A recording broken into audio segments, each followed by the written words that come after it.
And the Germans manned the intersections with machine guns set out there, and they went into every home. And everyone over 14 was taken as forced labor.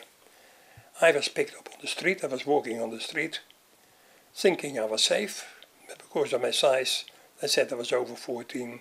There was no arguing about it.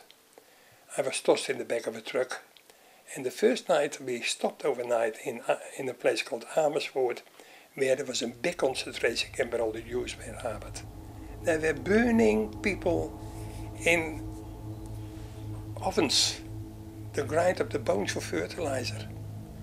The hair was used. When the people came in the concentration camp, the average life expectancy was 11 minutes. They went in the gas chamber, then they get burned and dissected. The freezing works here are not as efficient as they were there in disposing of people. One of the worst things that happened to me, a bomb had fallen on a house, and we were sent in there to clean it up.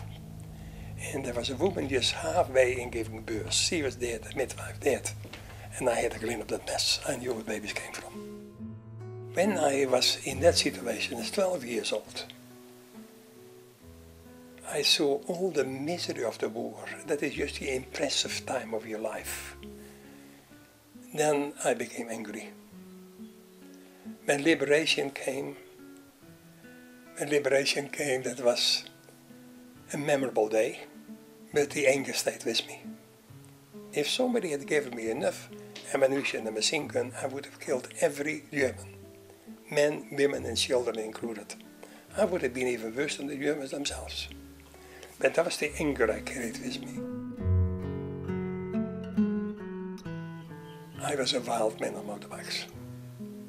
And then, thanks to God, I came off the motorbike and I cracked my skull. And at the time of 24 years of age, I finished up in hospital for 6 weeks.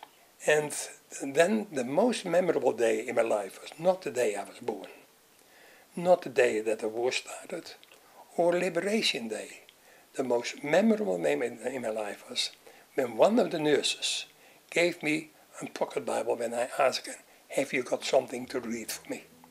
I opened the Bible, and there it said, the world said, "Hate your enemies," but I said, "Love your enemies." That was the text I needed most. That day, all my life changed. The anger just drained out of me. I laid in bed. I had nothing else to worry about. I concentrated on that text. And then I came to the conclusion that the Bible is nothing else but a love story. God tells us how much He loves us, and He tells us how we have to love other people. It changed my life over totally. And I think that is basically my story.